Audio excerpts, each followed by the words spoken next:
Samuel! Want to talk about Steven Universe? Jonathan, please. I'm a busy man. I have comics to review. Besides, I don't even like Steven Universe. But you're holding a comic.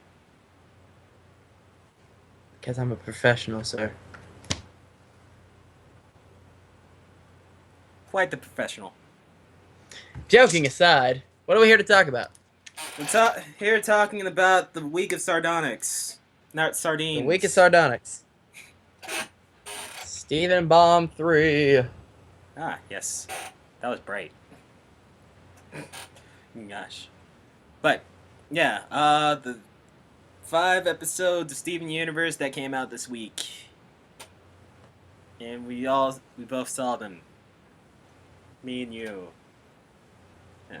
So, what'd you call it? Starting off, I guess, we'll just jump into Cry for Help. So, yeah. Are we gonna do summaries? Or just, just dig into the episodes? Pearl jacked up. Summary over.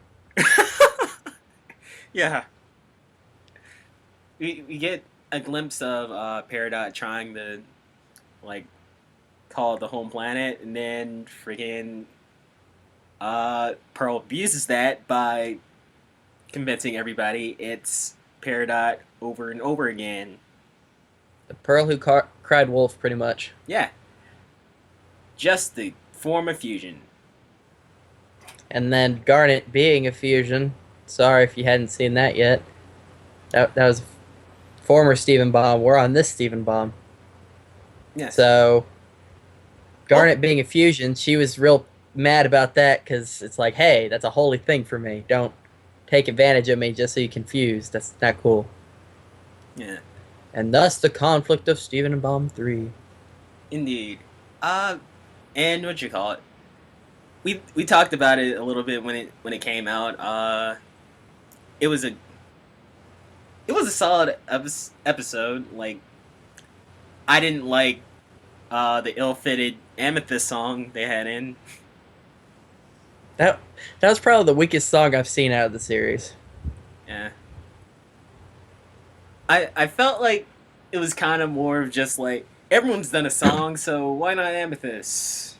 But then she just talked for the first half of it, and then there wasn't really a beat for her to get into. I did like the cool part where she was talking about everything coming down around her, and then the giant rubble smashed down. That was pretty cool. Hmm. Made her hair fly forward. Other than that, it was just kind of placed for the sake of placing. Yeah, but what do you call it? She got a little bit of character development through this episode, I believe. Oh, how so? What do you call it? Um, I feel like in any other situation, uh, like Amethyst would have busted out Pearl like the second that she found out that Pearl was up to no good, and would have been like, "Oh, what?" But uh, in this case, we see a more matured Amethyst where she's just like, "I understand why Pearl's doing this. I would like if I were in her shoes, I may have done the same thing." Like, yeah, there's more of a maturity to Amethyst now after the whole like fusion, not fusion. What you call it? Reform. Uh, the gem regeneration thing. Right. uh, I think that just because she mentions how much she understand, like she recognizes, hey, this is a power that Pearl and I don't get when you're always experiencing it. So it's a real tempting thing.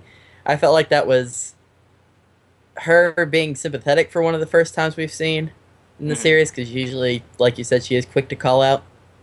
Yeah, But I think after her refusion and Garnet kind of snapping at her, like, hey, you're not taking this seriously, I think that it's kind of her kind of accepting, yeah, this stuff happens. I can't call people out on this stuff when I would do the same thing. yeah. There's a little bit of that as well. Like, Though I do have to say, hmm. abused fusion aside, that fusion, whose name I don't remember. Sardonyx. Yeah, Sardonyx, Strensum, Sonics, whatever it is. Sardines. Sardines is my favorite fusion by far for all of them. She reminded me of like old action figures when you were a kid that had weird articulation points because they were easy to assemble. And then she does the little spine thing and her whole body turns. And I was like, hey, she's like an action figure. And then Steven goes, wow, you're so articulate. I'm like, yeah, she is an action figure. If you can't tell, I want an action figure of her. Hmm. Also, she reminded me of Peacock from Skullgirls, Huh. I can kind of see that. who I also want an action figure of. I like action figures. What'd you call it? That was I like Sardonyx because it was one of the first like references I could actually get. Like when she did the anime villain laugh, I was just like, yeah, I know what that is. I was just like, yeah, she's doing the anime laugh. That was that was great. Her, I don't know. I like characters that are kind of their showmanship to them. Mm-hmm. Like Sardonyx doing her whole monologue about smashing, and she's like, "No, I'm all these awesome things." But yeah, I guess in this case, I'm doing exactly what you said, so I'm gonna do that now. And then getting to see Garnet be all excited about it, like, "Yeah, we were awesome. We got to be this cool Sardonyx chick, and she smashed stuff, and it was awesome." Yeah. And that was a rare thing that we don't usually see, because when her and Amethyst formed a fuse Anaconda monster, it just there was a lot of regret to that. When we saw Alexandrite, there was a lot of regret to that. When we saw Ruby and Sapphire, it was like a desperate to get back kind of thing. But we haven't got to just see, we got to turn into a giant monster and smash stuff, and it was cool. Which I thought was a nice little rounding out to the character. Hmm. I I feel like it was mostly because like every one of those fusions ended up as a disaster. Well, I yeah, even the one where they all fused like ended up in a disaster because in that once all their thoughts conflicted. Amethyst wanting to eat things and Pearl hating to eat things, just like Mer.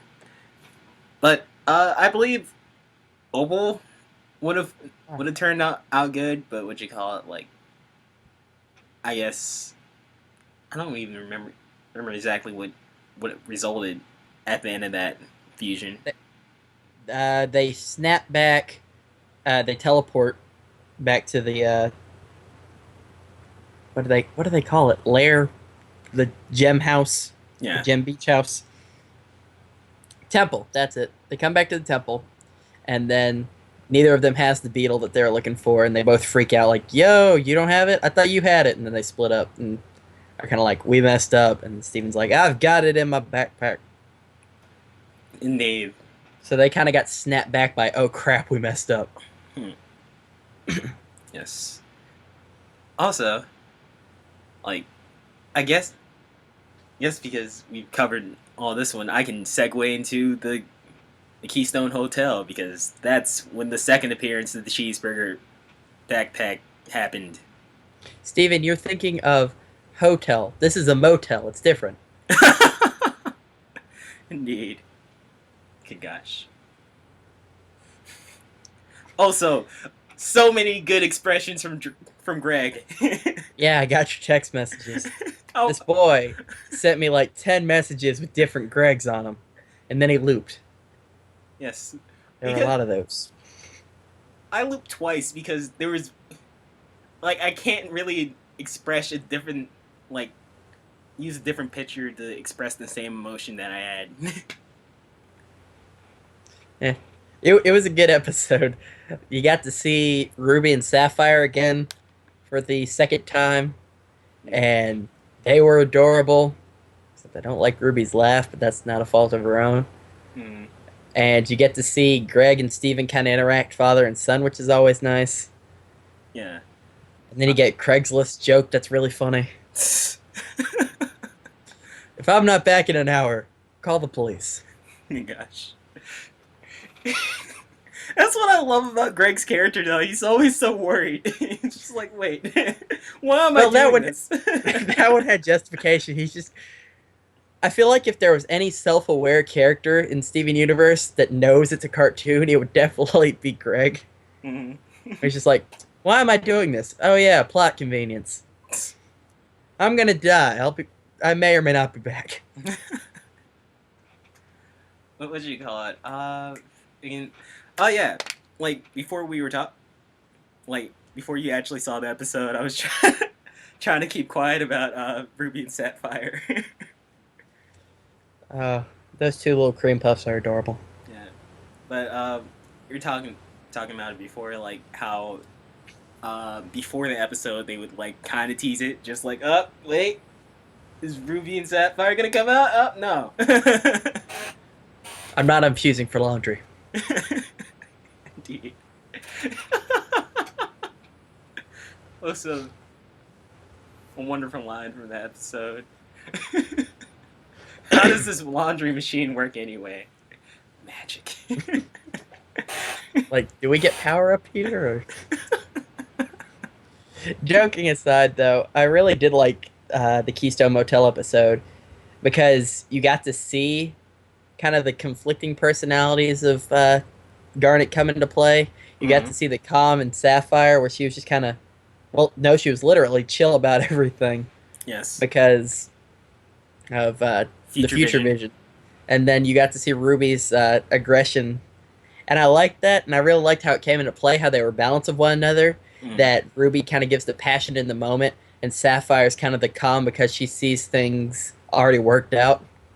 And so it's kind of like the contemplative versus the assertive, and I like that they come together and form Square Bond. Yeah. And you see the transition of Steven going like, oh my gosh, even though like this is kind of a bad thing, this is really cool because I was still wanting to meet both of them. And then he soon regrets it later.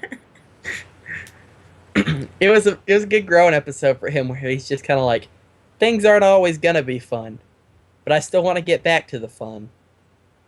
So stop fighting so I can have fun. Yeah.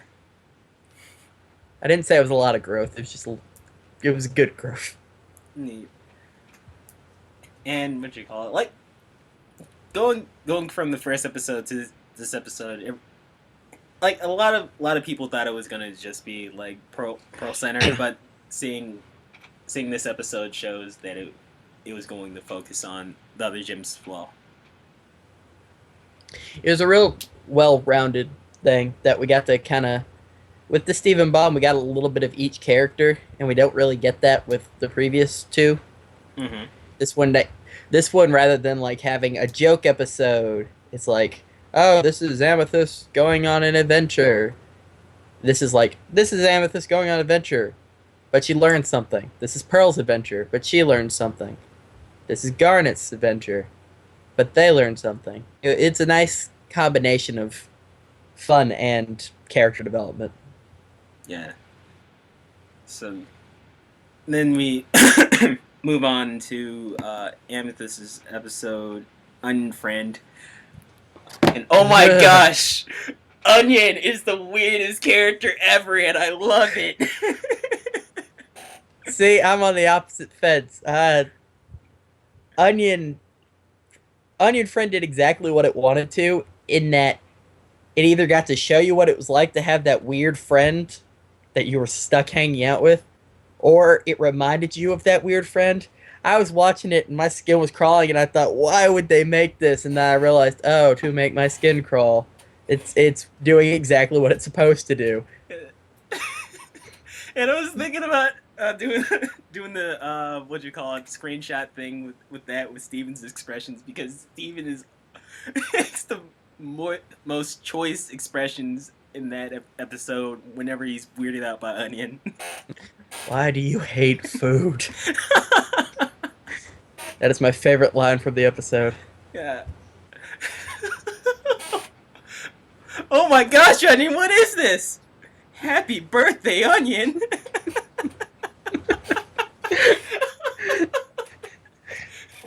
Oh, And I've known kids like that just have those weird things for no reason. Hmm. And like even down to the pet snake, which having a pet snake doesn't make you weird. I had two snakes as a kid. But even that where it's like, "Oh, you've got a mouse. Why did you introduce me to the mouse first? Bring him back. I like him. No, don't feed him. Oh, okay, he's dead." But no, it was in his mouth the whole time. Ugh. Even that. I remember watching that and just like I closed my laptop even though I was still doing something. I was just like, no more. We're done. It was Ugh. just like Yes. it was a perfect note to end on. Just like, yeah. And Steven hang out with Onion. And then Steven just looks at Onion for a second, just like, yeah, I could bear this. And then he just opens his mouth. And the rat's just there. Just no. Oh no. Well, we got to hear Onion's voice. That was something. I never want to hear it again, but we got to hear it. Oh, did we? Yeah, he sounded all squeaky. Hmm. Oh yeah, what you call it? Because he doesn't talk in actual words, he talks in squeaks. Though I do like that they finally confirmed that Vidalia is Onion's mom. So that's a Vidalia onion with sour cream. Yes. What you call it?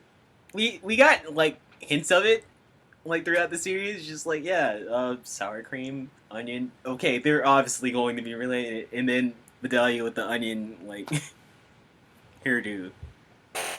Well, for people who don't know, Vidalia is a type of onion. Hmm.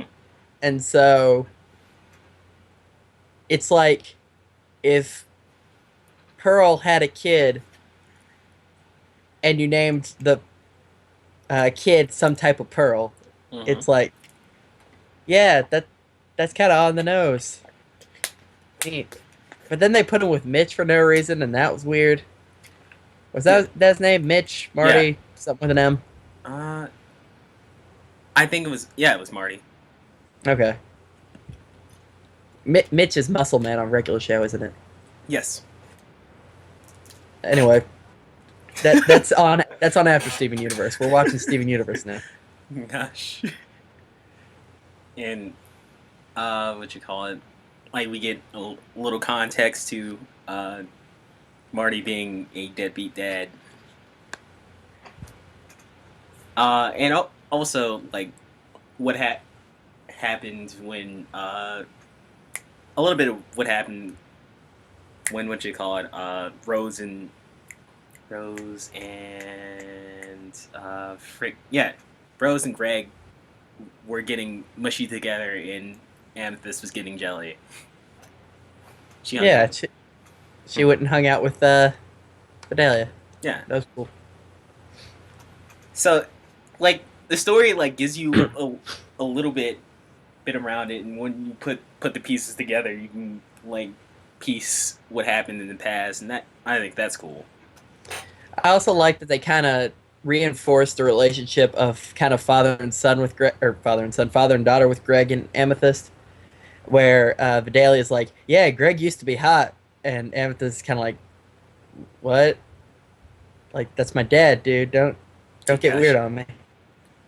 Or at least that's the vibe it gave off. You call it. What else went on in the episode? We got Onion has a secret room in a vent yes, and a Legend of Zelda S chest in the center of it. with a picture of him as a fetus, which was weird. Really? I want that picture so I can hang it up and just in the middle of the room. Yeah. Like, yep, that's there. Oh my gosh, I love Onion so much in that episode.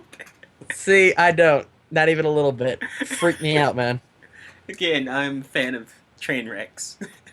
I'm not. I'm not on the onion train. It's crashing so hard, it's slowly. You like your train wrecks. I'm staying nowhere near the train. That's no. Yeah. So then. So that takes us to historical friction. Yeah. Which wasn't as bad as an episode as I thought it would be. I know I texted you saying Mayor Dewey gets the spotlight, and you just groaned at me. Yeah, I was just, I don't think I can handle another Mayor Dewey episode. I don't know. At the end, where the crowd's cheering for Mayor Dewey in the rhythm of his car, I thought that was awesome. Yes. And we got a lot of uh, history behind Beach City in that episode. And we got to see Jamie come back Yeah, with a that's what I was excited about. little closure from his thing with Garnet, where he pretends to be her. Yeah, with his movie star glasses. Humans aren't very good swimmers. Yeah. I'm a junior in college, and I don't even know what that's supposed to mean. I mean, also, what do you call it? Like, what do you think the giant silhouette was? I don't know. I thought Opal at first. Like, do you think it's a fusion between all of them? Well, we saw that. It's Alexandrite. Oh, you mean but with rose quartz? Okay. Yeah. I thought Opal. I didn't think of rose quartz being alive at the time because it just didn't register with me. Mm-hmm.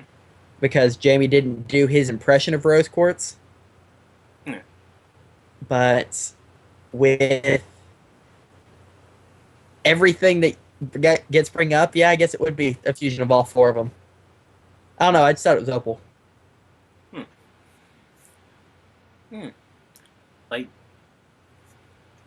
I like the legs were too like thick to be Opal. That's what I thought anyway. So I just thought it was a cheap prop, so I was like, I don't know who that is. I'm not gonna try to figure it out. I just felt like they're hinting at a fusion between all four of them on that one. Oh, I'm sure they are. I just didn't catch it at the time. You're probably right. Hmm. And we'll probably see that in a flashback. Hopefully. Though, can we talk about Pearl being a mom at a kid's first play? Because that was adorable. Yes. Oh, that's Steven. Hi, Steven. You're so talented. And Steven just waits for 5 minutes.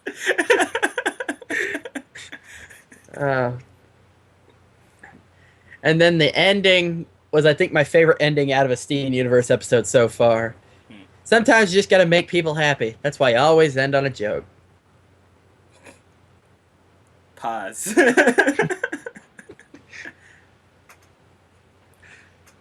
Although, what you call it, I before we move off this episode, what you call it, I want to take note of the continuation of Mayor Dewey's crush on Pearl.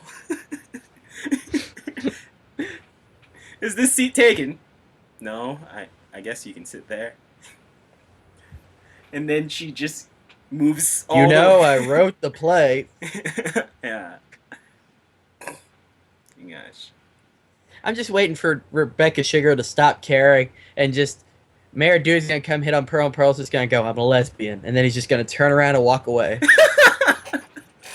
I think she has the power to do it now. It's like, I'm it's still pretty much waiting. laid out there. I'm still waiting on just to jump back to Keystone Motel real quick. I'm still waiting on the whole Ruby and Sapphire thing. Like, I'm waiting for a pronoun drop, and I think it's gonna be something like it's either gonna be a pronoun drop or they'll say Ruby's a girl because a lot of people who are homophobic are like, oh, Ruby's a guy. Oh, There are no guy gems. There was Only gal gems. Yeah, there was a pronoun drop. They both refer to each other as her or she. But I'm just waiting for one that's like one you can't avoid. Like you can't jump past it because they'll be like, oh, they're talking about Garnet. It's a girl. But I want some like maybe Pearl going, ladies, calm down. Like Garnet or something. There's just gotta be something. And then the media will see it and freak out for like a day about Steven Universe, and then it'll go right back to nothing. Yes, the show about lesbian rocks. Salty, salty red lesbian rocks. I swear I have a picture saved on my phone that's in the raincoat girl salt thing with Pearl space on it. It's simply wonderful. Hey, pearls come from the ocean, and the ocean's full of salt water. You can't blame her. Yeah. So on from that we go to the friendship. Which was tonight's episode. Yes. I honestly forgot what it was. Really? It's late. I got back from the movies. I'm tired. What happened? Oh my gosh, what happened in that episode? Help me out. Super chase of Peridot. Turn into a flying something. Yes. All the time. They caught her boot. Even then, turn into like the purple puma and add some weight to it. Something. Freaking do this fastball special. Just throw a freaking amethyst at her while she's in the spinball form. Even better, turn into Opal while she's flying away and just shoot her down. Yes. But again, Pearl wasn't thinking straight that episode. And that was cool. I liked getting to see that taking the lead, trying to finish everything, overcompensating for your mess up kind of thing. Because that reminded me a lot of Teen Titans, the original series. The episode where they meet the Doom Patrol, where Beast Boy used to hang out. Yeah. And he kind of fell back into his old role as a submissive secondary member. And then later reclaims that spotlight when Robin gets flash frozen and he has to kind of command the Titans. And that was the last time I think I saw that kind of shift over a course of a few episodes in a character. And that's a good thing. More shows should try to be like the old Teen Titans. And Steven Universe. Yeah. But not Teen Titans Go. Oh gosh. It has its audience. And what you call it? Its formula needs static characters, so I guess. Yeah, well. But I'll take lesbian rocks over waffles any day. Indeed. Indeed. Wonderful. But yeah, the super zealous Pearl in this episode, with even Steven's like, okay, Pearl, you need to tone it back a bit. She's trying so hard. She wants to get Garnet's love back. Yeah, but friggin' Steven with a destructive disc friggin' shield. Steven was Captain America. Yes. He's really like, it shows growth within his powers as well on that note. Like, he's just using the shield whenever he wants to now. Thanks to Uncle Grandpa. Indeed. Remember, nothing in that episode is canon. Besides, You say that, but he's been using the shield so much more since that episode. Good gosh. Like, if you look back, comparatively, he bubbled so much more before Say Uncle, and he hasn't used it since then. That's fair. Good gosh. I'm still thinking about the ad on the back of that comic book. Good gosh. I hate its dumb, cloudy, dumb font. Oh my gosh, it's baby face. Uncle Grandpa. No. But Uncle Grandpa has his audience, I'm just not in it. Same here. But what do you call it? Back on the topic of that episode, we see more of Peridot's personality as well. Peridot is Pepper Ann. Why do you say that? At first, it was just because the voice, but now it's just kind of like if you haven't seen Pepper Ann because you're too young to see it, or you just didn't watch Disney in the mid '90s, it was a show about a girl who was just a regular middle school kid, but she had a sass to her that I haven't seen replicated until Peridot, where it's just kind of like, I may mess up, but you messed up too, and that makes you worse. Indeed. What do you call it? Friggin' like she's so quick to insult. She she's Tumblr. Can we say that? Can I say that without getting too much hate? No, it's fine. It's fine. She got it. I can see it. That being said, Pepper Ann would probably use Tumblr if it were around when she was running. Yeah. I would love to see Pepper Ann on Tumblr. There's a blog out there somewhere role playing Pepper Ann. I promise you. You just gotta find it. You just have to find it. Gosh. But yeah. So we get to see Peridot and they getting her boot, and what you call it, like the finale of the conflict between Garnet and Pearl. And that was a nice conclusion where they were able to fuse and get out of trouble and then fuse back and just be like, yeah, that happened. Yeah. There wasn't any, like, yeah, we did it. We're back together. It was just kind of like yeah, we did it. And that's it. Things happen. And that was a nice kind of closure for that because it was a very real argument that could happen. Mm-hmm. Somebody not understanding someone else's perspective on something and then having a clash at it.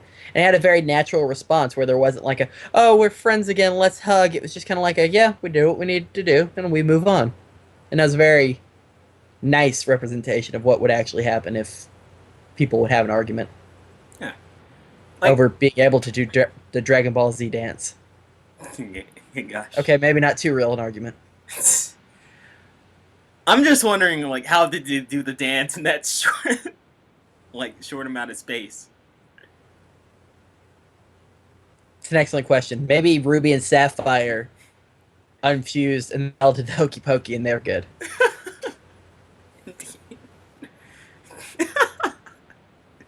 But yeah, that within itself was a cool resolution, but I don't know. I wanted a little bit more. I was like, after the episode completed, I was just like, all right, they got Peridot's foot. What's next? No, is there a Stephen Bomb episode after this? Does it like do 7 days a week? Nope. This is the last one. Well, that was a feeling that I had with Stephen Bomb 1, that they did kind of resolve things in later episodes. So I feel like once we look at this reflectively, it'll kind of feel a little better than as we're watching it progress week by week.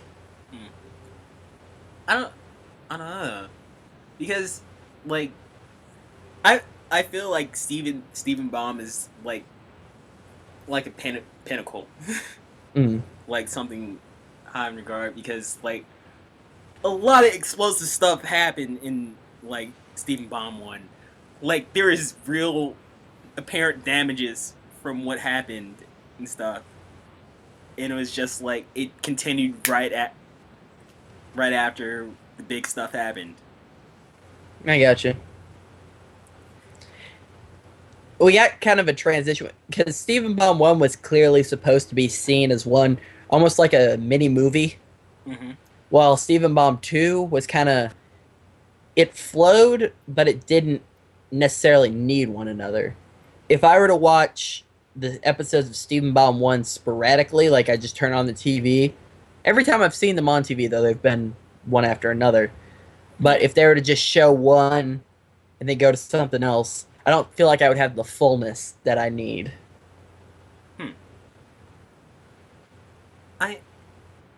I feel like this one definitely like was a bit of bit of an arc that needed all these episodes together. It was just Right. like I always go back to this little thing I call like my little thing with comic books are a goal needs to be accomplished. Right. Uh, when a comic book starts and ends, there needs to be a large goal, and there needs to be incremental goals. Hmm. And in this, I believe they're making a large goal capture Peridot, and this incremental goal like repair the relationship between Garnet and Pearl. But uh, like I didn't feel like it was a big enough goal. Like Okay, I gotcha. yeah, it wasn't big enough for me to feel like yeah that felt good. That felt satisfying. It Mm. was more of a thing. It was just like yeah, that's how that's supposed to unfold. Okay, what's the next goal? I gotcha. I don't know. I felt like with this Steven Bomb, it kind of led up well with what Peridot said, where like, oh, you think this is the end, but it's only the beginning, and so it kind of felt like that was a way of telling the viewers, hey, there's more to come than just Peridot. Yeah, like and Maybe Cheeto Puff will come back. Maybe we'll get to see Yellow Diamond. Something. yeah. Oh, frig. Yeah. Jeez. The Comic Con stuff. I didn't see any of the Comic Con stuff. I avoided it like the plague because I am going to do the impossible and avoid all sorts of spoilers for everything ever while continually staying on the internet. See, like basically, the only thing I saw was the extended intro, and I guess like seeing that I was like, okay, that's how they're gonna end it. That's how they're gonna end it with the extended intro and everything, and it looks so cool. But they didn't, and I was just like, all right, Hmm. that I'll was have it. to check that out. Don't check it out yet because what you Oh, call it, like it leads off with an episode they haven't premiered yet, which I okay. thought they were gonna do in this Stephen Bomb, but they didn't. So what you call it? It's obviously going to be in the Stephen Bomb 4 or just like I think they're gonna do a Stephen Bomb 4, but I'm not exactly sure. Like they could just like start doing episodes regularly now. I gotcha. I'm looking right now. It's not an official thing, but people are assuming.